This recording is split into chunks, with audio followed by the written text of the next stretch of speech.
ଦେବତାମାନେ ଭଗବାନ ଶ୍ରୀକୃଷ୍ଣଙ୍କର ସେବା ପାଇଁ ଏକ କୂପକୁ ପ୍ରକଟ କରିଥିଲେ, ଯେଉଁ କୂପରୁ ନନ୍ଦ ମହାରାଜ ଜଳ ବ୍ୟବହାର କରୁଥିଲେ। ସେ କୂପର ନାମ ବ୍ରଜମଣ୍ଡଳ ପରିକ୍ରମା।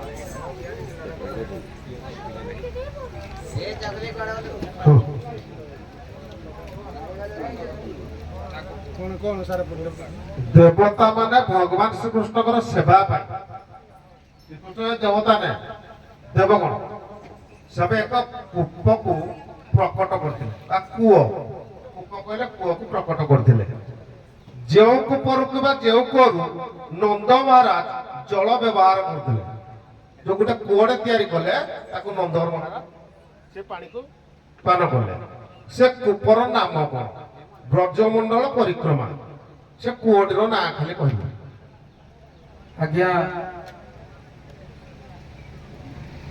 କୂପଟିର ନାମ ହଉଛି ସୁନା କୂପ। ବ୍ରଜମଣ୍ଡଳ ପରିକ୍ରମା ବହି ଆଉ ଶ୍ରୀମନ୍ଦିର କୂପ। ଆଜ୍ଞା, ପ୍ରଶ୍ନଟା ଶୁଣନ୍ତୁ, ପ୍ରଶ୍ନଟା ପଢନ୍ତୁ। ଆପଣଙ୍କର ଯେତିକି ଆସିବ ସେତିକି କହିବେ। ଦିଅନ୍ତୁ ପ୍ରଶ୍ନ ଦିଅନ୍ତୁ। ପ୍ରଶ୍ନଟା ଆଉଥରେ ପଢନ୍ତୁ।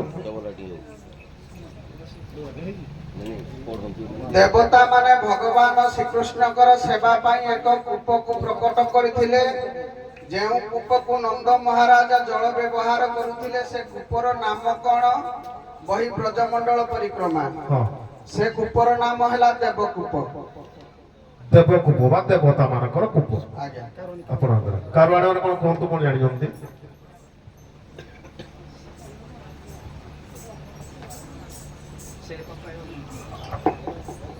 ସାରେ ସେ କୂଅକୁ ଯେତେବେଳେ ଶିବ ପାର୍ବତୀଙ୍କର ଏଇଟା 13 ଦିନର ବ୍ରତ କଥା ସାରେ, ଯେତେବେଳେ ବ୍ରତ ହିଁ କରିଥିଲେ, ପୁଷ୍ପାର୍ଚ୍ଚନା କରିଥିଲେ 13 ଦିନ 13 ଭକ୍ତକୁ ନେଇ, ସେଇ 13 ଦିନ ଭକ୍ତକୁ ନେଇକି ଯୋଉ କୂଅଟିକି ନେଇକି ଗଢିଥିଲେ ପ୍ରଭୁ ଶିବ ଦେବଦେବ ମହାଦେବଙ୍କର।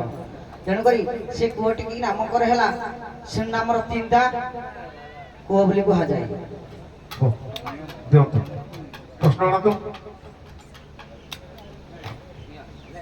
ଦେବତା ମାନେ ଭଗବାନ ଶ୍ରୀକୃଷ୍ଣଙ୍କର ସେବା ପାଇଁ ଗୋଟେ କୂଅଟେ ପ୍ରକଟ କରିଥିଲେ ବା ତାକୁ ତିଆରି କରିଥିଲେ। ସେ କୂପରୁ ନନ୍ଦ ମହାରାଜ ଜଳକୁ ସବୁ ବ୍ୟବହାର କରୁଥିଲେ।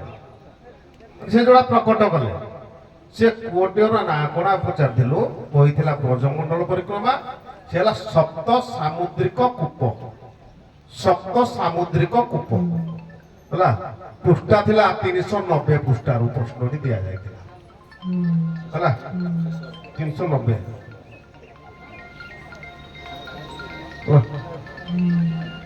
ଦିଅନ୍ତୁ। ଅବିକା ଯାହା ପ୍ରଶ୍ନୋତ୍ତର କାର୍ଯ୍ୟକ୍ରମ ଆଗକୁ ବଢିବ, এইটা আমার তো প্রশ্নোত্তর কার্যক্রমকে আমি এটি বিরতি দেলু আম অনুষ্ঠান তরফর বা আম বিচারপতি তরফর। আমার জনে বিচারপতি ভাই বসছেন। আমি এই যে প্রশ্নোত্তর গুড়ি একাঠি করি পুরুষ ভূমিকা নারী ভূমিকা তাকে ঠিকভাবে সংযোজন করা পর্যন্ত সে ভাই উভয়কু वीणाकार को गोटे गोटे प्रश्न, कारण को गोटे प्रश्न, 4टी प्रश्न पचारे दियो। नंबर दिया जीवो नहीं। आपणकर ज्ञान को आमे तर्जमा करिया पई दर्शक किछि किछि आमे आपण को आकुनिया को चाहू दियो।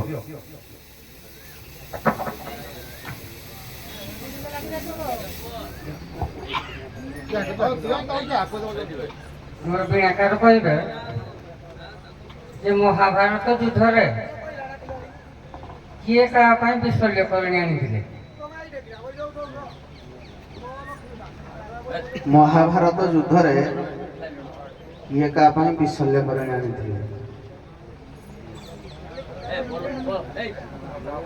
जना पड़लानी कौन सीता आईना अंटरा किए जानी कौन ता भीतर खाली कही दियो जे पळेबा पुराण कथा।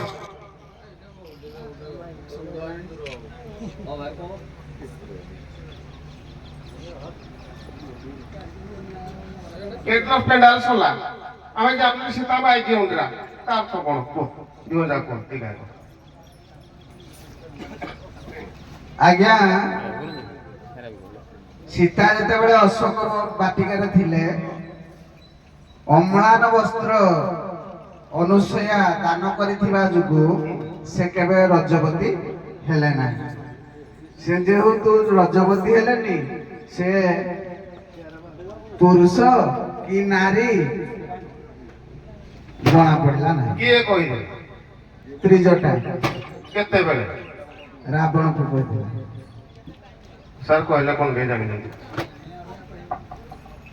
ଆଜ୍ଞା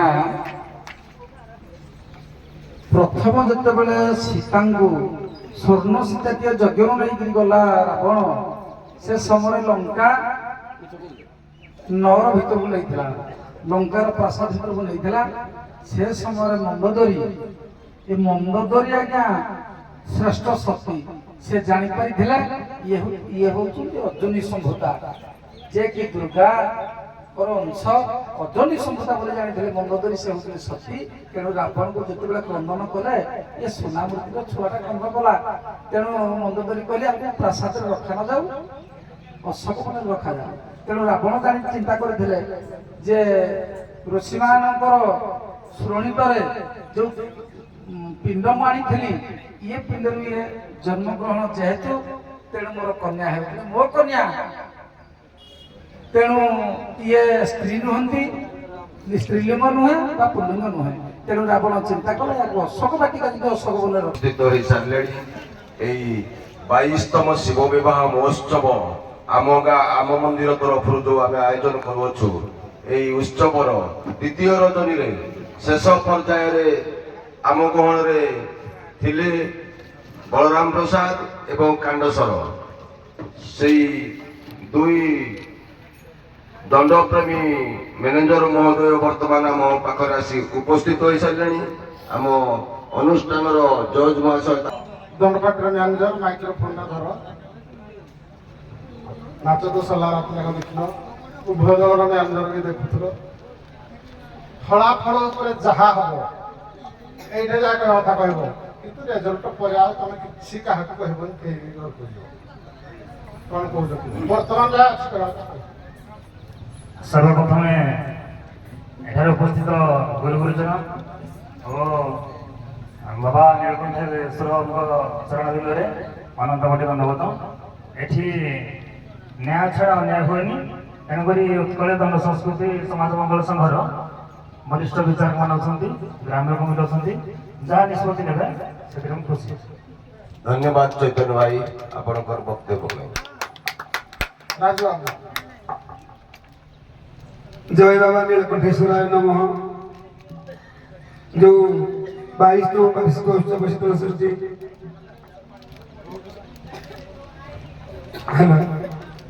शांति श्रृंखला है, नाच आरंभ है, बर्तमान भी सरला। कि जहाँ आमर जज महोदय मैंने उत्कल जनसंस्कृति समाज मंगल संघर जहाँ भी नियम करेंगे, जेकोसी जहाँ भी मार्ग देते दुई दल को खुशी। धन्यवाद सर आपणकर बक्तव्य ପାଇଁ। ବର୍ତ୍ତମାନ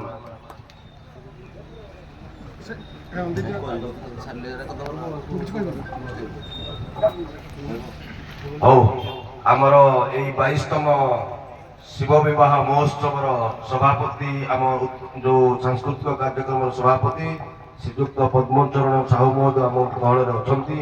ମୁଁ ଆମ ଅନୁଷ୍ଠାନ ତରଫରୁ ସ୍ୱଳ୍ପ ସମୟ ପାଇଁ କିଛି ତାଙ୍କର ବକ୍ତବ୍ୟ ରଖିବା ପାଇଁ ଅନୁରୋଧ କରୁଛି। ହ୍ୟାଲୋ। ଆଉ ଆଜି ବହୁତ ବଢିଆ ସାଂସ୍କୃତିକ କଳା ପ୍ରଦର୍ଶନ କରିଛନ୍ତି ଉଭୟ ଦଳ। ଯେ ଦଳ ବି ହାରିବା ଜିତିବା ଅଛି ନାହିଁ ନା, ତେଣୁ ସେଇଟା ଆମର ବିଚାରପତି କୃଷ୍ଣ ବାବୁ ଅଛନ୍ତି, କୀର୍ତ୍ତିନୀ ବାବୁ ଆଉ ବସନ୍ତ ବାବୁ, ନୀର ବାବୁ, ସେ 4 ଜଣ ଯୋଉଟା ନିଷ୍ପତ୍ତି କରିଛନ୍ତି ନିଶ୍ଚିତ ଭଲ କରିଥିବେ। ତେଣୁ ସେଇଟା ଆମେ ଖୁସିରେ ଗ୍ରହଣ କରିବା। ତେଣୁ ଆଉ ମୁଁ ବିଶେଷ କିଛି କହୁନି, ଆପଣମାନଙ୍କୁ ବହୁତ ଭଲ କଲେ। କିନ୍ତୁ ଧନ୍ୟବାଦ ସଭାପତି ମହୋଦୟ ଆପଣଙ୍କର ବକ୍ତବ୍ୟ ପାଇଁ।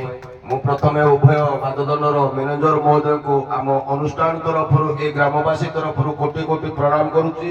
ଆପଣମାନେ ଆମର ଏଇ ଯୋଉ ବିପଦପୂର୍ଣ୍ଣ ଯୋଉ ଆମର ବର୍ଷା ହେଲା ଆପଣଙ୍କର ଯୋଉ ସହଯୋଗ ପାଇଁ ଆମ ଗ୍ରାମବାସୀ ତରଫରୁ ଏ ନୀଳକଣ୍ଠେଶ୍ୱର ସାଂସ୍କୃତିକ କମିଟି ତରଫରୁ ଆପଣଙ୍କୁ ମୁଁ ପ୍ରଣାମ କରୁଛି ଏବଂ ନମନ କରୁଛି ଆପଣ ଆମକୁ ସହଯୋଗ କରିଥିବା।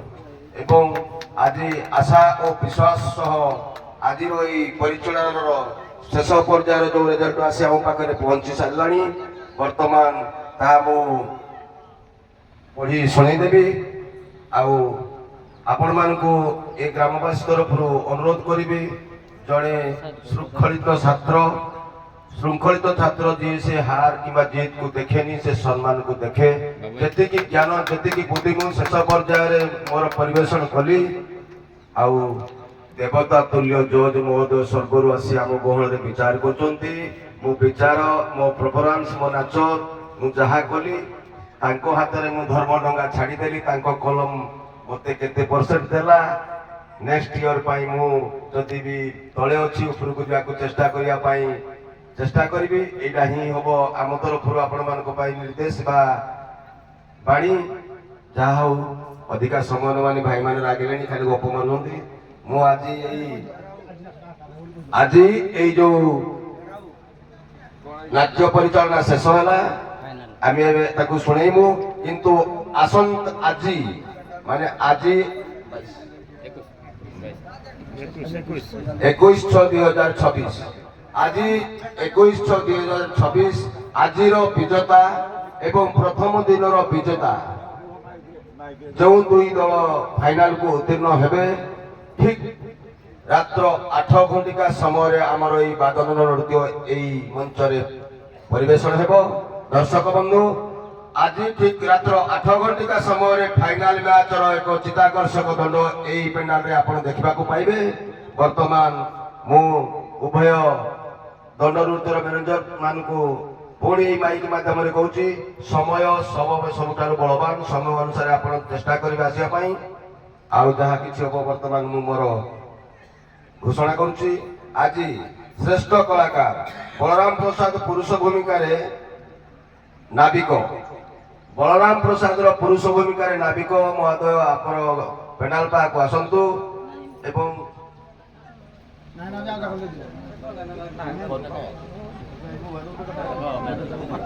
ଆମ କର୍ମକର୍ତ୍ତା ମାନେ ଯୋଉ ମଞ୍ଚରେ ବସିଛନ୍ତି ପେଣ୍ଡାଲ ପାଖକୁ ଆସନ୍ତୁ। ଦୁଃଖ ବାବୁ ଆସନ୍ତୁ, ସମସ୍ତେ ଆସନ୍ତୁ, ଏଠି ସମସ୍ତେ ଚଳିବ, ଆସନ୍ତୁ। ଆମ ଗ୍ରାମବାସୀ ସମସ୍ତେ ଆସନ୍ତୁ। ବର୍ତ୍ତମାନ ନାବିକ ଭୂମିକାରେ ବଳରାମ ପ୍ରସାଦର ଯୋଉ ମହୋଦୟ ଏଇ ରାତ୍ରରେ ପରିବେଷଣ କରିଥିଲେ, ସେହି ପରିବେଷଣରେ ସୁପର ଡୁପର ଅଭିନୟ କରିଛନ୍ତି ନାବିକ ବଳରାମ ପ୍ରସାଦ। ମୁଁ ଅନୁଷ୍ଠାନର ସଭାପତି ଶ୍ରୀଯୁକ୍ତ ପଦ୍ମଚରଣ ସାହୁ ମହୋଦୟକୁ ଅନୁରୋଧ କରୁଛି, ତାଙ୍କୁ ତାଙ୍କର ପ୍ରାଇଜ ଦେଇ ସ୍ୱାଗତ କରନ୍ତୁ। ଶ୍ରୀଯୁକ୍ତ ପଦ୍ମଚରଣ ସାହୁ ମହୋଦୟ, ଦର୍ଶକ ମାନେ କରତାଳି ଦିଅନ୍ତୁ। ସାରା ରାତି ସେଇ ମଞ୍ଚରେ ଆପଣମାନେ ନିରବଦ୍ରଷ୍ଟା ଭାବରେ ଦେଖିଛନ୍ତି। ଜୟ ବାବା ନୀଳକଣ୍ଠେଶ୍ୱର।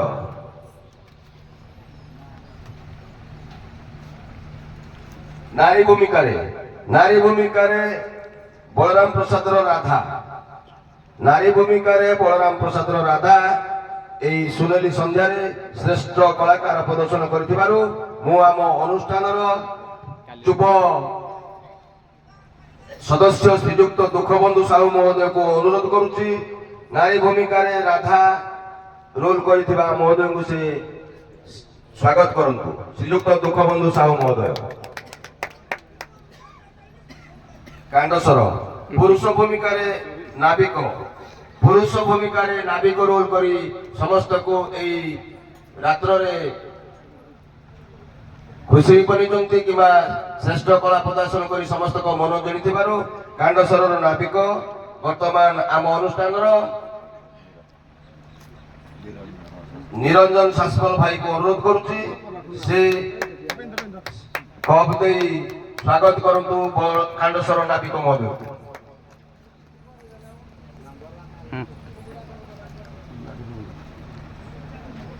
ନାରୀ ଭୂମିକାରେ କାଣ୍ଡସର ପାର୍ବତୀ, ନାରୀ ଭୂମିକାରେ କାଣ୍ଡସର ପାର୍ବତୀ ବର୍ତ୍ତମାନ ଆମ ସାଂସ୍କୃତିକ କାର୍ଯ୍ୟକ୍ରମ କମିଟିର ଶ୍ରୀଯୁକ୍ତ ମଣ୍ଟୁ ଭାଇକୁ ଅନୁରୋଧ କରୁଛି। ଶ୍ରୀଯୁକ୍ତ ମଣ୍ଟୁ ଦେଉରୀ ଭାଇ ନାରୀ ଭୂମିକାରେ ପାର୍ବତୀ ରୋଲ୍ କରିଥିବା କଳାକାର ମହୋଦୟଙ୍କୁ କପ୍ ଦେଇ ସ୍ୱାଗତ କରନ୍ତୁ।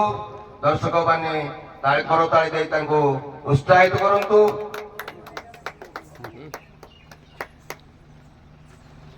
ଏବଂ ପରିଶେଷରେ ମୁଁ ଆମ ଗହଳରେ ଯାହା ଫଳାଫଳ ଥିଲା ମୁଁ ଘୋଷଣା କରୁଛି।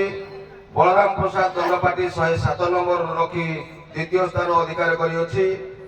କାଣ୍ଡେଶ୍ୱର ଦଣ୍ଡପାଟି 110 ନମ୍ବର ରଖି ପ୍ରଥମ ସ୍ଥାନ ଅଧିକାର କରିଅଛି। ଜୟ ବାବା ନୀଳକଣ୍ଠେଶ୍ୱର। ବର୍ତ୍ତମାନ ଜୟ ସାର୍ କିଛି କହିବେ।